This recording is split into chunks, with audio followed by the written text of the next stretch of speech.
सध्या पाहूयात मोठ्या राजकीय टॉप 9 वर। गिरीश महाजनांनी ऑपरेशन ब्लू स्टार संदर्भात केलेल्या विधानावर भाजपच्या वरिष्ठांची नाराजी। पंजाबमधील महाजनांची भूमिका वैयक्तिक, पक्षाची भूमिका नाही, सूत्रांची माहिती। गिरीश महाजनांचं ऑपरेशन ब्लू स्टारवरील वक्तव्य अमान्य। शरद पवारांकडून महाजनांच्या वक्तव्याचा समाचार तर शीख समाजावर काँग्रेसने केलेल्या अत्याचाराचा निषेध करत राहू, मुख्यमंत्री फडणवीसांची भूमिका। ठाण्यातील ज्युपिटर रुग्णालयाबाहेर वयोवृद्धाला मारहाण, व्हिडिओ सोशल मीडियावर व्हायरल। किरकोळ कारणातून मारहाण केल्याची माहिती। मारहाण करणाऱ्या ओला चालकाला शिवसेना पदाधिकाऱ्यांना पकडलं। पदाधिकाऱ्यांकडून चोप देत वर्तनगर पोलिसांच्या स्वाधीन केलं। ठाण्यातला प्रकार अत्यंत गंभीर, कठोर कारवाई करणार फडणवीसांचं आश्वासन। तर उपमुख्यमंत्री शिंदेंचं ठाणे पोलीस आयुक्तांना फोन, आरोपींवर कलम 307 लावण्याचे आदेश। मुंबईतील पांढऱ्या पट्ट्यावरून वाद पेटला, सांस्कृतिक दहशतवाद खपवून घेतला जाणार नाही। पांढरे पट्टे मारणाऱ्यांच्या तोंडाला काळं फासणार, जैन धर्मगुरूंसाठी रंगवलेल्या रस्त्यांवरून मनसेचा इशारा। ठाण्यात वयोवृद्ध व्यक्तीला मारहाण झाल्यानंतर मनसे ऍक्शन मोडवर, जशास तसं उत्तर दिलं जाणार, अविनाश जाधवांचा इशारा। रिक्षा टॅक्सी चालकांना अगोदरच मराठी सक्ती झाली असती तर ही वेळ आली नसती, जाधवांची टीका। अशोक खरातशी माझा कुठलाही आर्थिक संबंध नाही, खरात प्रकरणात माझी बदनामी, कायदेशीर लढाई लढणार, रुपाली चाकणकर आक्रमक। आशा मिरगेंना नोटीस पाठवल्याची माहिती। कृषी मंत्री दत्तात्रय भरणेंकडून शेतकऱ्यांची थट्टा, तुम्ही मोठी माणसं, मी साधा माणूस। शेतकऱ्यांशी बोलताना भरणेंचं वक्तव्य, जळालेला ऊसाचा पंचनामा करण्याची शेतकऱ्याची मागणी। भरणेंचा व्हिडिओ सोशल मीडियावर व्हायरल। तर विधान परिषद निवडणुकांसंदर्भात ज्या काही घडामोडी घडतायत त्या संदर्भातल्या टॉप 9 बातम्या पाहूया। सगळेच कष्ट करतात पण काही जण कष्ट न करताही पुढे जातात, छगन भुजबळांचं सूचक वक्तव्य। भुजबळांचा आरोप नेमका कोणाकडे? नाशिक विधान परिषदेचा तिढा सुटला, सूत्रांची माहिती। मुंबईमध्ये उदय सामंत, गोकुळ गीते महाजनांची बैठक पार पडली। गोकुळ गीते शिंदेंचे उमेदवार नरेंद्र दराडेंना पाठिंबा देण्याची शक्यता, सूत्रांची माहिती। उद्या सकाळी 11 वाजता पत्रकार परिषद घेऊन महाजन सामंत घोषणा करणार, सूत्रांची माहिती। विधान परिषद निवडणुकीमध्ये पैशाचा मोठ्या प्रमाणात वापर, निवडणूक धनदांडग्यांची झाली आहे। शिंदेंच्या शिवसेनेचे नेते हेमंत पाटलांचा महायुतीचा घरचा आहेत, राजूरकरांच्या प्रचाराकडे पाठ फिरवले। अनिकेत तटकरेंकडून पेढे भरवत पुष्पगुच्छ देत गोगावलेंचा सत्कार। रायगड विधान परिषदेसाठी गोगावलेंनी दिला होता तटकरेंना पाठिंबा। पुणे विधान परिषद निवडणूक बिनविरोध होताच काँग्रेसमधला अंतर्गत वाद पेटला। अरविंद शिंदेंकडून प्रदेशाध्यक्ष हर्षवर्धन सकपाळांची पक्षश्रेष्ठींकडे तक्रार। कुणाशीही चर्चा न करता पवारांच्या उमेदवाराला पाठिंबा दिल्याचा आरोप।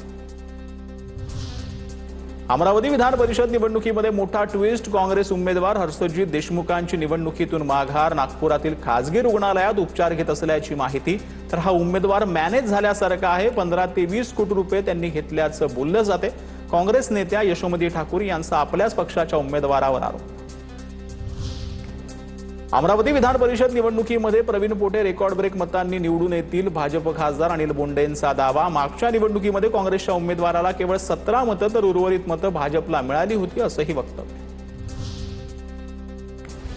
अतुल लोंढे भाजपवर केलेला आरोप काँग्रेस नगरसेवकानं फेटाळला। भाजपाकडून नागपुरातील नगरसेवकाला 10 लाखांची ऑफर दिल्याचा लोंढेंचा आरोप। पुरावा असेल तर बोला, काँग्रेसचे नगरसेवक संजय महाकळकरांचा घरचा आहे। वर्षानुवर्ष भाजपमध्ये काम करणाऱ्या नेत्यांना डावलून स्वतःच्या स्वार्थासाठी पक्षात आलेल्या आयात उमेदवाराला भाजपनं संधी दिली, यामुळे भाजपामधील कौटुंबिक कलहाचा मवियाला फायदा होईल। विधान परिषद निवडणुकीतील मवियाचे उमेदवार महेश देशमुखांचा दावा। तर नेहरू मोदींची तुलना आणि त्याच्यावरती विरोधकांनी काय टीका केलेली आहे ते पाहूया। काँग्रेसने देशाला लाचार केलं, काँग्रेसमुळे देशाची प्रगती मंदावली। 2014 मध्ये देश काँग्रेसच्या कुचक्रातून आजाद झाला, पंतप्रधान मोदींची काँग्रेसवर सडकून टीका। देशाच्या राजकारणात 12 वर्षांचं मोदी पर्व होतं। मोदींच्या नावे सर्वाधिक काळ सलग पंतप्रधान राहण्याचा नवा विक्रम। नेहरूंच्या 4398 दिवसांचा विक्रम मोडला।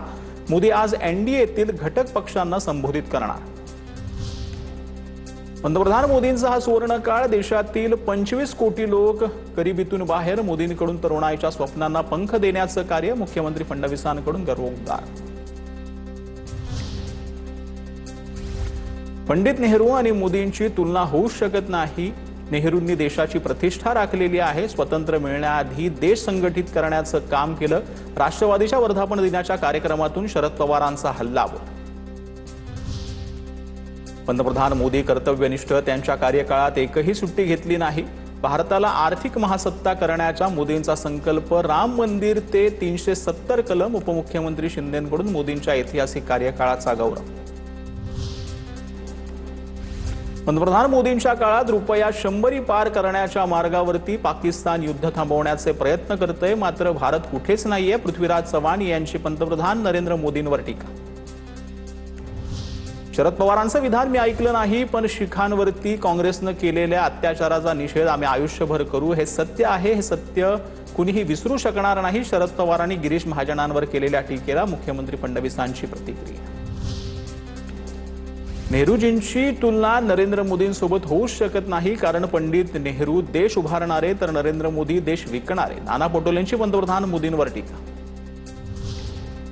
दिल्लीत एनडीएची बैठक. पंतप्रधान मोदींचा एनडीएच्या नेत्यांकडून सन्मान. मुख्यमंत्री फडणवीसांचं एकनाथ शिंदे आणि सुनेत्रा पवारांची बैठकीला उपस्थिती.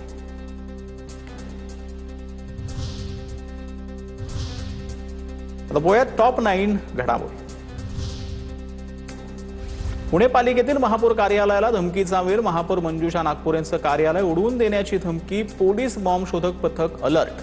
परिसरामध्ये सुरक्षा वाढवली. पुण्यानंतर मुंबईच्या महापौरांनाही धमकीचा मेल. रितू तावडेंचं कॅबिन आणि वाहन बॉम्बनं उडवण्याची धमकी. नागपूरमधील संघाच्या कार्यालयात धमकीचा मेल. प्रशासन आणि सुरक्षा यंत्रणा सतर्क. गुजराती आणि मारवाडी उमेदवारांना प्राधान्य. जाहिरातीमधून पुन्हा मराठीला डिवचण्याचा प्रकार. मराठी एकीकरण समिती आक्रमक. 2 दिवसात कंपनीवर धडक देणार. गोवर्धन देशमुख यांचा इशारा. मुंबईतील पांढऱ्या पट्ट्यांवरून वाद पेटला. सांस्कृतिक दहशतवाद खपवून घेतला जाणार नाही. पांढरे पट्टे मारणाऱ्यांच्या तोंडाला काळं फासणार. जैन धर्मगुरूंसाठी रंगवलेल्या रस्त्यावरून मनसेचा इशारा. राष्ट्रवादी काँग्रेस पक्षाचा 27वा वर्धापन दिन. दिल्लीत सुनेत्रा पवारांच्या हस्ते राष्ट्रवादीच्या कार्यालयात ध्वजारोहण संपन्न. अजितदादांच्या आठवणी सुनेत्रा पवार भाऊक. 15 दिवसात पवारांच्या राष्ट्रवादीमध्ये फेरबदल होणार. ज्यांच्या घरात कुणाचा राजकारणात संबंध नाही त्या कार्यकर्त्यांना संधी देणार. रोहित पवारांची माहिती. अमित शहांची स्ट्रॅटेजी आहे फुटले बोलायची. ज्यांना जायचंय ते गेले. सर्वजण पक्षासोबत मजबूतीने उभे आहोत. ठाकरेंचे खासदार भाजपच्या संपर्कात असल्याच्या चर्चांवरती संजय राऊतांची प्रतिक्रिया. सरसकट कर्जमाफी व्हायला हवी ही आमची भावना. कृषी मंत्री दत्तात्रय भरणे यांचं वक्तव्य. रोहित पवार यावर काय म्हणतात त्यावर बोलणार नाही. याचं कोणी राजकारण करू नये. मात्र सरसकट कर्जमाफी झाली तर शेतकऱ्यांचा नक्कीच फायदा होईल. भरणेंची प्रतिक्रिया. सोलापुरात काँग्रेस खासदार प्रणिती शिंदेंना आणखीन एक धक्का. सोलापूर काँग्रेसचे जिल्हा संघटक रमेश हसापुरे शिंदेंच्या शिवसेनेत. उपमुख्यमंत्री शिंदेंच्या उपस्थितीत पक्षप्रवेश. दिवसभरातील मोठ्या टॉप 9 वर. मीनाक्षी नटराजन यांचा उमेदवारी अर्ज रद्द केल्यानं काँग्रेस आक्रमक. हर्षवर्धन सकपाळांच्या उपस्थितीत टिळक भवन परिसरामध्ये आंदोलन. मध्य प्रदेशमध्ये काँग्रेसच्या राज्यसभेच्या उमेदवार मीनाक्षी नटराजन यांचा उमेदवारी अर्ज बाद झाल्यानं काँग्रेस आक्रमक. 1 तासात विटा शहरातून पाहिजे तेवढं ड्रग्स आणून देतो. राजू शेट्टींचं वक्तव्य. विटा शहरात हे काय सुरू आहे? राजू शेट्टींचा सवाल. आषाढी वारीच्या परंपरेला पर्यावरण संवर्धनाशी जोड देणार. राज्यातील पालखी मार्गाचं व्यापक हरितीकरण करण्याचे निर्देश. सांस्कृतिक कार्य मंत्री आशिष शेलार यांनी दिले निर्देश. नमामी चंद्रभागा योजना 10 वर्षांपासून रखडल्यानं भाविकांमध्ये नाराजी. पंढरपूरच्या चंद्रभागा नदी स्वच्छतेसाठी नमामी चंद्रभागा योजना. नदी संवर्धन प्रदूषण मुक्तीची अनेक कामं रखडली. योजना पूर्ण करण्याची भाविकांची मागणी. संत तुकाराम महाराजांच्या 341व्या आषाढी वारीसाठी देहूत नवीन चांदीचा पालखी रथ तयार. 250 किलो चांदीचा मुलामा आणि आकर्षक नक्षीकाम आणि हलकं वजन ही या रथाची वैशिष्ट्य. 7 जुलैला हा रथ पंढरपूरकडे प्रस्थान करणार. लातूरमध्ये बैल दगावल्यानं शेतकऱ्यांवर पत्नीला नागराला झोपण्याची वेळ आली। व्हायरल व्हिडिओवरती मुख्यमंत्र्यांची तत्परता, जिल्हाधिकाऱ्याला सांगत शेतकऱ्याला बैल उपलब्ध करून दिला। नागपूर जिल्ह्यात अंगणवाड्यांच्या विकासासाठी मिशन कायापालट अंगणवाडी अभियानाची सुरुवात। अभियानाअंतर्गत अंगणवाड्यांना मूलभूत सुविधा उपलब्ध करून दिल्या जाणार। बनावट कागदपत्रांच्या आधारे अल्पसंख्याक कोट्यातून 300 पेक्षा जास्त विद्यार्थ्यांचे इंजिनिअरिंगला प्रवेश। मुख्यमंत्र्यांना भेटून एसआयटी चौकशीची मागणी करणार। राज्य अल्पसंख्याक आयोगाचे अध्यक्ष प्यारे खान यांची माहिती।